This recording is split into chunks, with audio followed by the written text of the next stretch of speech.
Hey, what's going on, you guys? Nicholas Moy here, and in this video, I'm going to be walking you through 3 tips that I use on my resume to help me get noticed and get the attention that I need to get hired for a job in tech, specifically in cybersecurity. Now, I'm going to go ahead and disclaim here that everything you're about to learn are not just the things that I use personally, but the things that I teach to my students.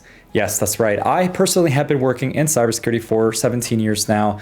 I also coach, mentor, and train up and coming tech talent, tech professionals that want to specialize in cybersecurity that are looking to break through. There's a huge need for that. We all know that, but many people are struggling to break through the barrier. And so if that's you, if you are struggling to get noticed, to get an interview, to get a job in cybersecurity, I want to challenge you to use the tips that I'm going to be sharing in this video. All right.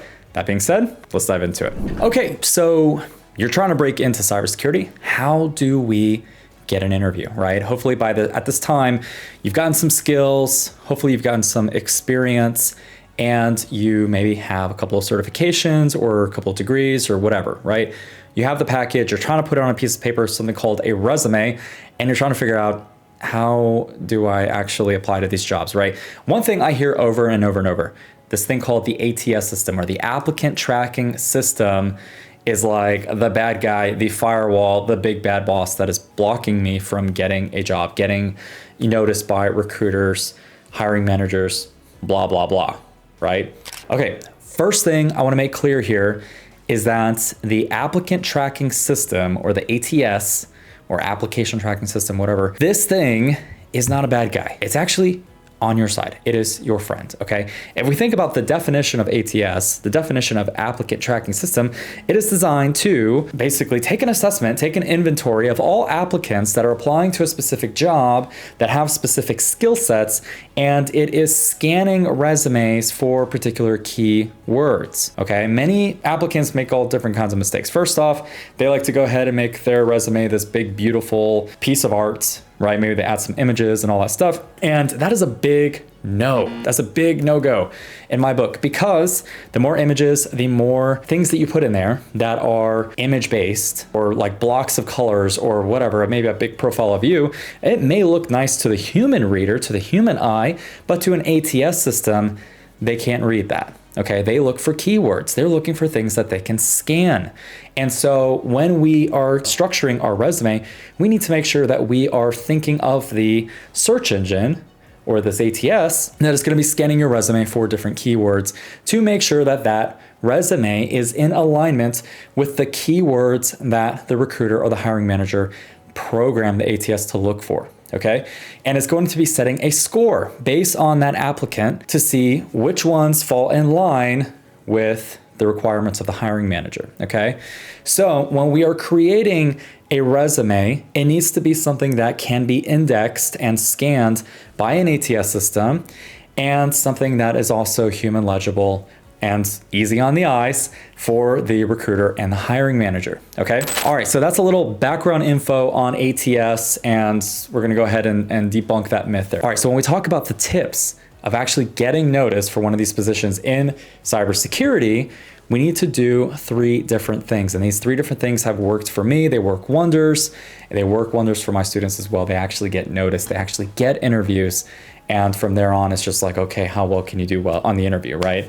And most people are just like, hey, if I can get to the interview, then I'm good, right? Just get me to the interview, help me get to that path, and then I can talk my way through anything. That's awesome, all right? So that's you, if you've got the skills, but you're just not getting noticed because maybe there's a lot of bombardments going on, not bombardments, but maybe there's just like a lot of overwhelm on the ATS, or the recruiters just aren't noticing you, or they don't even get a chance to see your resume because of all the demands and applicants submitting for a particular job. This is going to help you out a little bit. So tip number 1, you got to tailor your resume for the specific role that you are applying for, okay?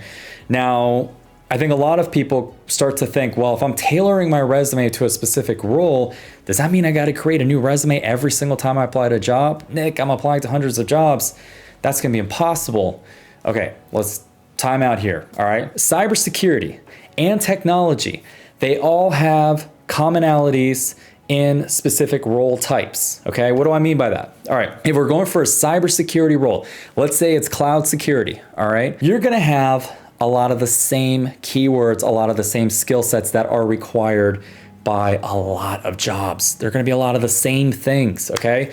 Some are gonna say AWS, some are gonna say Azure, some are gonna say GCP. Many applications or a lot of job requirements are saying you need to have experience with one of the providers, all right, with a preference of Azure or a preference of GCP or what have you, right? So when you structure your resume, you need to structure it for specific keywords. Okay, that's one example, right? Another example could be vulnerability management. All right, vulnerability management for Docker containers, right? This could be a common theme amongst many of the positions that you are applying for. I see this happen all the time, especially if we go into DevSecOps, right? DevSecOps deals with protecting containers, protecting applications, developing or securing CI/CD pipelines that the DevOps teams are developing, right? So you need to create a resume that reflects that, okay?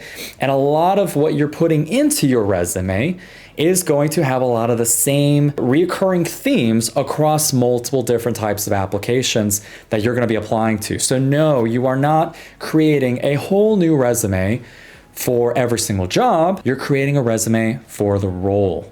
Okay, and that role is going to be applicable to many different types of jobs. All right, to take another perspective, we were to shift our angle here and kind of look at this from a different perspective. We've got cloud security, right? We've got network engineer. All right, two different roles. Network engineer could be focused on Cisco and Meraki network environments. They could be doing software-defined networking, very technical, right? They're over here configuring IPs and configuring all these different systems and networking it together, and they understand switching and routing and firewalls and blah, blah, blah. That's one path, right? Cloud security, not so much of that, right? Cloud security is going to be about serverless EC2 instances or virtual machines in Azure or in GCP. It's going to be focusing on cloud networking. It's going to be focusing on data security governance and compliance for cloud. How do we handle data in a cloud environment, right?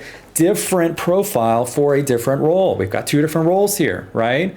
So if you are going to a role, you need to cater your resume specifically to that role. Tailor that to that role, okay? If you are a network guy or you are a help desk gal and you're coming from that and trying to go a different path, you're like, I'm done with this, let's change course here, I wanna go into cloud security, you have to not leave too much of what you've been putting on your resume.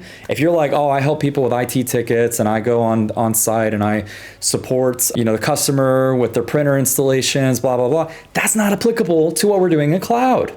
You know what I mean? Like two different roles, two different perspectives. So when we're shifting gears and we're going towards cloud, we need to make sure that we reflect that on our resume. We are tailoring that to our resume, okay? This way, you don't confuse the ATS system and you also don't confuse hiring managers, recruiters, you get what I'm saying. All right, so tip number 2, right? Tip number 2, use power statements. This is what I call power statements in your resume. Okay, what the heck is a power statement? All right, cool, glad you asked. Power statements are statements that reflect what you did, what kind of value you provided to a prior organization that is relevant, keyword, relevant to the role that we are trying to pursue, okay? Again, your resume needs to be catered towards the role that we are focusing on. We are going down this path. We're going down cloud security. Boom, beeline, cloud security, awesome. We need to come up with power statements that reflect that. Now you may be saying, well, Nick, I've never worked in a cloud security position. How can I come up with that? All right, chill out, calm down. No need to break down. If you do not have any experience in the cloud, you don't have any experience in cybersecurity, how the heck are we doing? What are we doing here? Right, okay, I get it. Chill.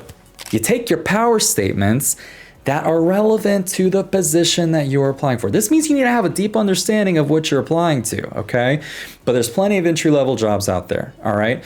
So if you've got relevant experience and you can somehow correlate that to the position that you're going down, the position you're going for, This is key. This is gold. Okay. All right. I got a example here for you. All right. So I have a student, right? He had no prior experience in cyber, no prior experience in tech, no prior experience in cloud, but he had been volunteering at his church. Okay. He had been doing the technology management for his church, non-paid. All right. Church didn't have a lot of money. They were a smaller church, but he was helping support them out, right? And what was he doing? Well, he was researching how to secure their data. He was researching how to install antivirus. He was researching how to design offsite backups for church records and employee records and all the records that the church had, okay? And he was trying to make sure that it was in compliance with what the church needed to do to maintain their 501(c)(3) status or their nonprofit status. You get the picture, right? So he starts looking into cloud solutions for that offsite backup, for that offsite data management. You see where I'm going with this? Hopefully you see where I'm going with this, okay? He was able to draft power statements that showed the value he brought to the church, to the organization that he was supporting. Non-paid, doesn't matter if it's paid. But he was able to show that there was value to that organization. He took that, he wrote it in a very attractive way that showed what he did for the organization, how it benefited the organization in a quantifiable or qualifiable manner. Okay, you might be like, okay, well, what's that? Quantifiable, qualifiable, cool. All right, quantifiable means that there's some type of number, typically financial, like what financial benefit or how much time did you save a organization by doing whatever you did, right? That's the power statement. Qualifiable is not necessarily the financial element to this or time element. There's no number here because we can't really measure it in that manner. But what we can measure it in is how this was beneficial from maybe a moral perspective or a reputational perspective. A good example of this could be like, hey, I saved the organization from a PR nightmare by helping them take down these mistakes that they left on the executive social media posts from, their pages from MySpace back in, 2003. Okay. Like, no, we can't really put a number on that, but we know that, that the executive who did that would be madly humiliated. And if the press found out about this, then it would just be a disaster and stock value would fall and blah, blah, blah. We have a hard time putting a price on that, but we know that it would be bad. Okay. So that could be a qualifiable metric that we're measuring here in our power statements. Okay. Tip number 3, mind map your skills. So you might be thinking, all right, well, how do I do that? Right. When we talk about mind mapping our skills, what we're talking about is extracting our skill sets from things that we've done in the past that are relevant to the role that we're creating this whole resume for. Okay. So if you think about it, we're creating a resume rather for a role in, let's just say, cloud security. We're going to keep on with that theme. Okay. We need to come up with things that make sense for the role that we're trying to apply to. Okay. You don't need to have ever had the position in cloud security in order for you to get a job in cloud security. At some point, you got to break through that barrier, right? But you have to have enough experience in relevant technology or methods or compliance or whatever. You have to have enough experience for that particular position before you can break through. Otherwise, you're going to get the job, you're going to get the salary, and then the employers can be like, okay, what the heck are you doing? You don't know how to do the job. You've never done this before. And then they're going to fire you, and you don't want that. So, got to remember something here. Key point. Companies hire you to solve a problem. They don't hire you to fill a chair. All right? So, we need to show them that we have the skill sets to solve a problem. What are the skill sets to solve a problem? Okay, so let's say you are IT guy, just generalist IT guy, field op technician, okay? This was actually me back in 2015, 2014, something like that. I was doing that. I was kind of like all over the place doing all different kinds of stuff. They did have me in a specialized role doing Unix, Linux, Mac environments for like doctors, hospitals, medical clinics and lawyer firms and all that stuff. But they didn't give me the title and they didn't give me the pay. So I was getting crap pay. I had a crappy title. I had a crappy job, but I was specialized in what I was doing, right? So this may be you. This this is the case for a lot of people, all right? A lot of people that I talk to, they are stuck being this generalist, right? Well, what you need to do here, if you want to get out of that situation, is you need to take out a big old piece of paper or an iPad or something like that and start drafting something out. You need to start drawing out, you need to mind map what it is that you do and how is it relevant to the position that you're trying to get to. So currently we're right here and we want to go right here, right? So what's the path to get there, right? And this is where we're at, and this is where we want to be. What are the skill sets that we need to have in order to get to this job? Well, how do you know that? You go to the job description and they tell you these are the things that are required. And these are the things that we're going to be looking for you to do in this position, okay? So then you take that and you reverse engineer it and say, okay, if I'm right here, how can I do that? How can I solve those problems? Now, quick disclaimer, you don't need to know 100% of everything that they're doing. If somebody tells you that, it's BS, don't listen to it, okay? What you do need to know is you need to know like maybe 50 to 60% of that stuff, all right? You need to know most of it. You don't need to know all of it. If the job description says you gotta have 10 years of Python scripting experience, let me tell you something. I've never scripted in Python. I made over $200,000 a year in cyber, and I don't need to do that for what I do in cloud security and DevSecOps and all that stuff. There are tons of positions that don't have you do that, even though the position may say that that's required, okay? I know that's mind-blowing, but I'll probably get a bunch of hate comments on this. I don't care. It's the truth, okay? I scripted one line of Python code back in like 2019 for a job, and I have not done it since. It's not required. You don't need to do it, okay? If something is said on a job description, it does not mean that that's what you have to have in order for you to get that. Many times a hiring manager is so desperate that if you can do 60, 70, 80% of the things that they're asking for in the job description, they will take you. They will gladly take you. So save yourself the headache. Okay, so anyways, going back to what I was saying here. You're right here. You're trying to get right here. What are the things that we need to do to get to there? Okay? We need to reverse engineer this, and we need to highlight and mind map the skills that are needed to get to that point. And that's really what I'm trying to get at here. So if you can understand what's there, you can mind map out these skills, and you can start to take the skills that are highlighted from your mind map and draft power statements around that to stick into your resume so that it's relevant for the role that we're trying to pursue. You see what I'm saying here? You see how it all kind of pieces together? Wow, beautiful.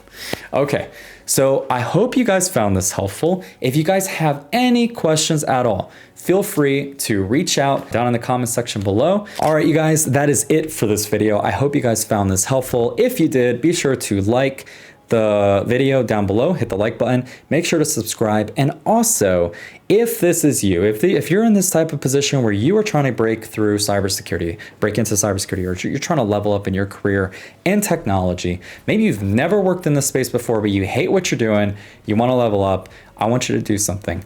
Down in the description of this video down below, I've got 2 things that are completely free resources for you that I am trying to build. These are free knowledge bases and communities that you can take advantage of today to help grow your career. Okay, again, I have 17 years experience working in IT, had built a very successful career in corporate America doing cybersecurity for Fortune 100s, Fortune 500s, Inc. 5000s, whatever. Done them all. I've even helped the United States federal government, and I've left all that because now I am helping my students do the exact same thing. So if this is you, if you are trying to secure your career in cybersecurity now, if you want to level up, I want you to join my newsletter, completely free. Go ahead and join it.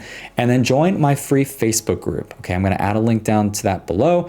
Join that too, completely free. All right, these are free resources and communities that I am building, I'm going to be curating to help students like yourself level up. All right, that's it for today. I'll see you guys in the next video.